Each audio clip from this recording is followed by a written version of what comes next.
जहांगीरी साहब के मुबीना तौर पर जो जेली डिग्री है, उस पे यूनिवर्सिटी और एफआईए की रिपोर्ट आ गई है। क्या होने जा रहा है सर आने वाले दिनों में इस पर? कि जहांगीरी साहब के बारे में क्या, अगर एक वो मेरे ख्याल से जज भी नहीं है, वो तो मेरे ख्याल से वो अब जज नहीं है। मेरे से वाइड इशू हो चुकी है। आपके देखिए, जहांगीरी आपके दोस्त के राइट साइड पर बैठते हैं कि आपको नजर नहीं आती? आपको सिर्फ अपना दोस्त ही नजर आता है वहां पर। अच्छा मेरी बात सुने ना। बात ये है कि मोजेस जस्टिस तारिक जहांगीरी साहब इस वक्त जज हैं, मुझे तो शुबा है। वजह यह है कि वो जज किस तरह हो सकती है जब उनकी अपॉइंटमेंट जिस बेस के ऊपर थी वो थी एलएलबी की डिग्री। अब उनकी एलएलबी की डिग्री ही खत्म हो चुकी है, तो उनकी जो अपॉइंटमेंट एज अ जज है वो वाइड अब इशू है, उसके ऊपर वो अब जज नहीं है। हाँ, इसके लिए एक रस्मी कार्रवाई जरूर रह गई है डिक्लेरेशन की। तो वो मियां दाऊद साहब का एक को वारंटो की जो रिट है वो पेंडिंग है इस्लामाबाद हाई कोर्ट में। और चीफ जस्टिस जो है Moses chief justice Aamir Farooq साहब, उसके ऊपर उसकी मेंटेनेबिलिटी के ऊपर फैसला महफूज किया हुआ है उन्होंने।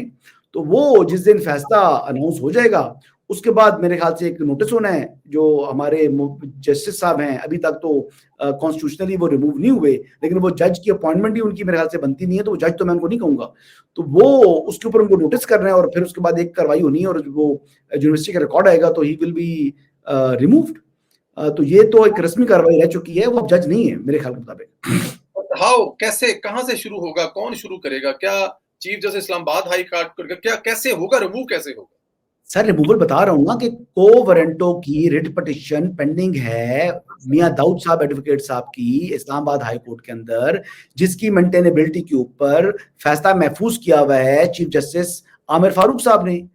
अब उसमें एक नोटिस होना है इनको, तारिक जहांगीरी साहब को, और तारिक जहांगीरी साहब ने उस नोटिस के ऊपर अपना रिप्लाई देना है और उस रिप्लाई के ऊपर रिकॉर्ड जब आ जाएगा, वैसे तो इंक्वायरी खुद भी करा सकती थी हाई कोर्ट और इंक्वायरी करा कर तो अपना डिसीजन दे सकती थी, लेकिन हाई कोर्ट ने शायद फिर भी ये आई डोंट नो ये क्यों किया, ऐसी जरूरत नहीं थी इस बात की। बट वो अब दे हैव टू वेट कि उनको नोटिस करें, और नोटिस करने के बाद जब रिकॉर्ड आएगा यूनिवर्सिटी का तो अल्लाह खैर सलाह।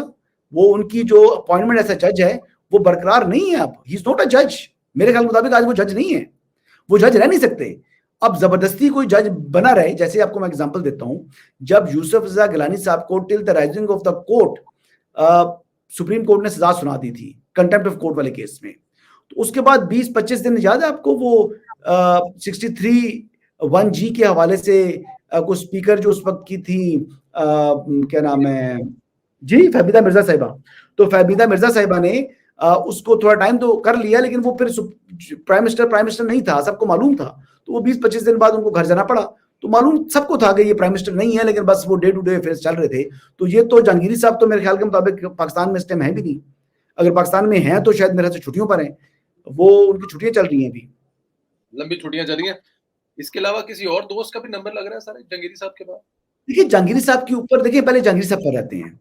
जहांगीरी साहब के ऊपर अगर ये चीज एस्टैब्लिश हो जाती है, जो हो चुकी है कि उन्होंने यानी एक जाली डिग्री की बिना के ऊपर ये नौकरी हासिल की, तो फिर जाली डिग्री के ऊपर तो क्रिमिनल केस बनना चाहिए। अगर मैं सरकार की नौकरी को जाली डिग्री दे के दिखा कर लेता हूँ, जो कि अब तो मेरी खैर उम्र भी नहीं है, मतलब मैं तो 42, तो अब सरकारी नौकरी तो नहीं कर सकता, लेकिन अगर मैं नौकरी करता हूँ को लेता हूँ हासिल करता हूँ, तो मैं अगर जाली डिग्री मेरी है तो मेरे ऊपर तो क्रिमिनल केस बनना चाहिए। तो ये तो बहुत ज्यादा कॉन्स्टिट्यूशनल होता लिया उन्होंने जाली डिग्री के ऊपर।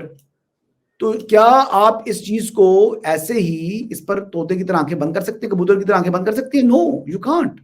आपको रियासत को इसके ऊपर सुप्रीम कोर्ट को और हाई कोर्ट को इस पर नोटिस लेना चाहिए और एक एग्जांपल सेट करनी चाहिए कि इस तरह के लोग दोबारा हमारी अदालतों के अंदर ना पहुंच सके, 2 नंबर डिग्री वाले जेली डिग्री ना आ सके। लेकिन चले, और किसी दोस्त का भी नंबर लग रहा है इसके बाद? जी, किसी और दोस्त का भी नंबर लग रहा है इसके बाद? नहीं, मेरा दोस्त एक ही है जी। मैं अब उसका नाम आपने इस तरह मुझसे कराना चाह रहे हैं, मैं जितनी बात करता हूं मैं करता हूं। आप बिल्कुल वो मेरे नाम दोस्त, वो मेरा जो दोस्त है, वो मेरा दोस्त है, वो मुझे मिस करता है, मैं भी उसको मिस करता हूं।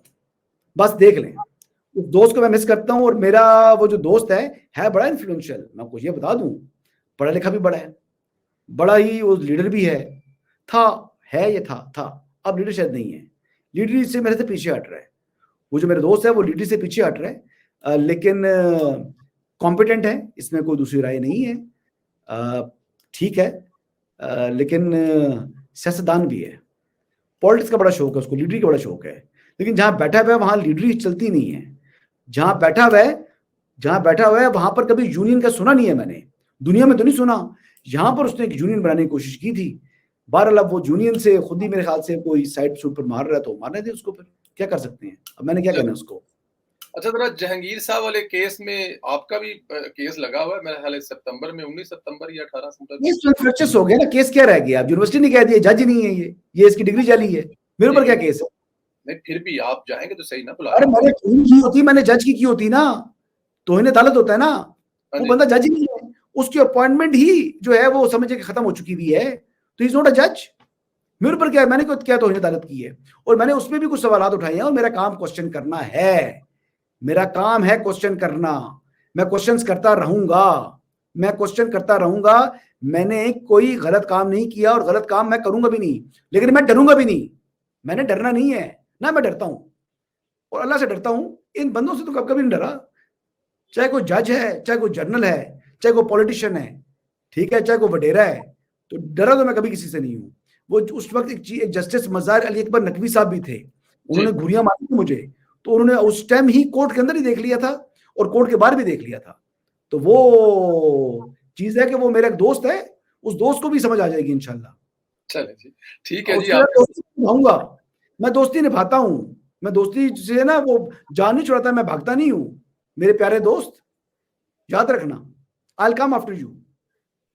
आखिर में क्योंकि टाइम हो गया है, फैज साहब का मुकदमा अगर अदालती चल रहा है, कोर्ट में चलेगा, तो इधर खान साहब जो है वो दरखास्तें दे रहे हैं कि मेनू मिलिट्री कोर्ट के हवाले ना किया जाए, क्या खान साहब कामयाब हो पाएंगे, सहूलतकारी मिलेगी या फिर दोस्त ले जाएंगे?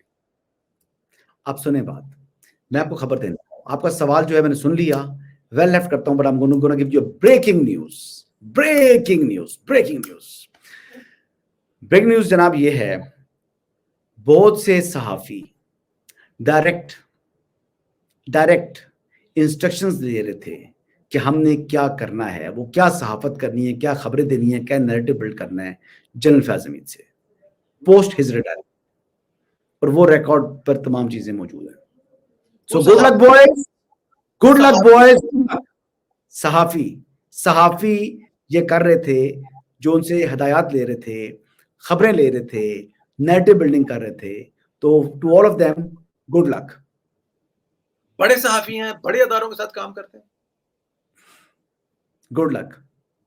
ਤੁਹਾਡੀ ਵੀ ਜਿਹੜੀ ਖਾਮੋਸ਼ੀ ਤੇ ਮੁਸਕਰਾहट है ना, ऑन खोसे वाली, समझ गए ना सारे। चले सर, मिलिट्री ये जो जेल का एक नाम लिया जा रहा है साहिवाल, है इसमें कोई हकीकत? अडयाला का चांसलर है, वो रहेंगे अडयाला में। अच्छा, रहेंगे अडयाला में, ये भी खबर दे रहे हैं आप? अडयाला में रहेंगे, he is not going anywhere. बिल्कुल ठीक है। एक और दोस्त ने मुज़ाकरात करने की फिर दावत दी है फौज को, रऊफ हसन साहब ने, वो खुद अपनी जाती हैसियत में दे रहे हैं या फिर उनसे? देखिए, मैं आपको चुस्से बताऊं, जो रऊफ हसन साहब हैं या दीगर लोग हैं, ये बड़े बुरे फंस चुके हैं, इनकी असलियत, इनका ट्रू फेस सामने आ चुका है। ये वो लोग हैं कि अब दोबारा देखिए ना, ये बेसिकली एक बात के ऊपर जो ये कायम नहीं है, हर बंदे का अपना अपना जो है ना वो सिमत है पीटीआई के अंदर। रऊफ हसन की अपनी सिमत है, बेस्टर गोर की अपनी सिमत है, उमर अयूब साहब की अपनी सिमत है। ये बेसिकली दोबारा ये मुज़ाकरात नहीं, ये शॉर्टकट मांग रहे हैं, ये चाहते हैं कि किसी तरीके से एस्टैब्लिशमेंट अपना इन्फ्लुएंस इस्तेमाल करके हमारे खिलाफ जितने मुकदमात हैं वो खत्म करें, हमें बाहर निकालें, हमें रिलीफ मिले, हमें एनआरओ मिले। तो वो एनआरओ देने का मूड में तो एस्टैब्लिशमेंट नहीं है जी, इनसे बात तक करने के मूड में नहीं है। तो लिहाजा ये जितने अपनी आवाजें दे रहे हैं, कभी आपने देखा है कि ये बेसिकली कोई नॉर्मल भी नहीं रहे। इमरान खान साहब एक दिन आर्मी चीफ की तारीफें शुरू कर देते हैं, अगले दिन कहते हैं कि बात उनसे करेंगे, फिर उनके खिलाफ बातें शुरू कर देते हैं, कभी फिर 1971 वाली वीडियोस लगाते हैं, ट्वीट्स करते हैं।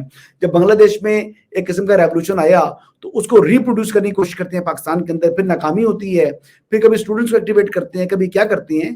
तो ये लोग जो हैं ये संजीदा नहीं है। और मजे की बात बताऊं कि मौलाना फजल रहमान भी समझते हैं कि ये बेसिकली ये कोई जमात ही नहीं है, ये कोई चीज ही नहीं है, इनका कोई इखलाकियात नहीं है, इनका कोई मौकफ नहीं है, ये किसी बात पर कायम रहने वाले नहीं है। आज कहते हैं अभी सुबह है, सुबह का टाइम खड़े होकर ये भी बात करते हैं कि ये रात है।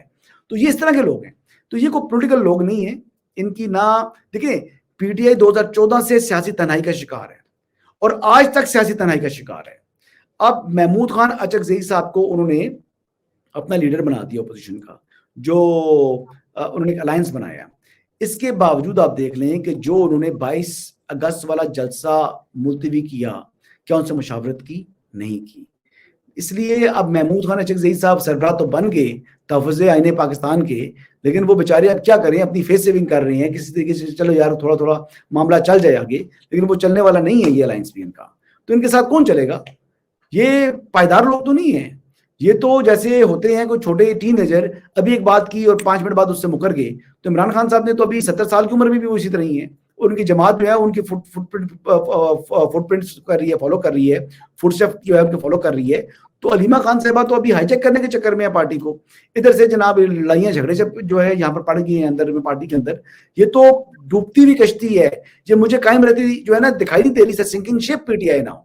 और मैं कभी भी नहीं कहता किसी पॉलिटिकल पार्टी के लिए कि ये सिंकिंग शिप है, लेकिन अब मैं कह रहा हूं कि ये सिंकिंग शिप है, ये मुझे कायम रहती दिखाई नहीं दे रही पार्टी। राइट। आखिरी सवाल, किसी जगह से, कहीं से भी, किसी भी नुक्कड़ और मोड़ पर इमरान खान साहब के लिए कोई रिलीफ? देखिए मैं कोई खुदाई दावा तो नहीं करता, लेकिन इस वक्त तक सिर्फ जीरो, बल्कि नेगेटिव में आप बात करें, no. Minus Imran Khan minus जो है ही इज आउट। अभी कन्विक्शन है उनकी सेक्शन 31 के तहत। इमरान खान का मामला मिलिट्री कोर्ट में जाएगा ही जाएगा, और सेक्शन 31 के तहत इमरान खान की कन्विक्शन होनी है और जल फैज हमीद की। ये 9 मई प्लस कर रहे थे, एक और 9 मई की तैयारी थी, विद एविडेंस ये रंगे हाथों पकड़े जा चुके हैं।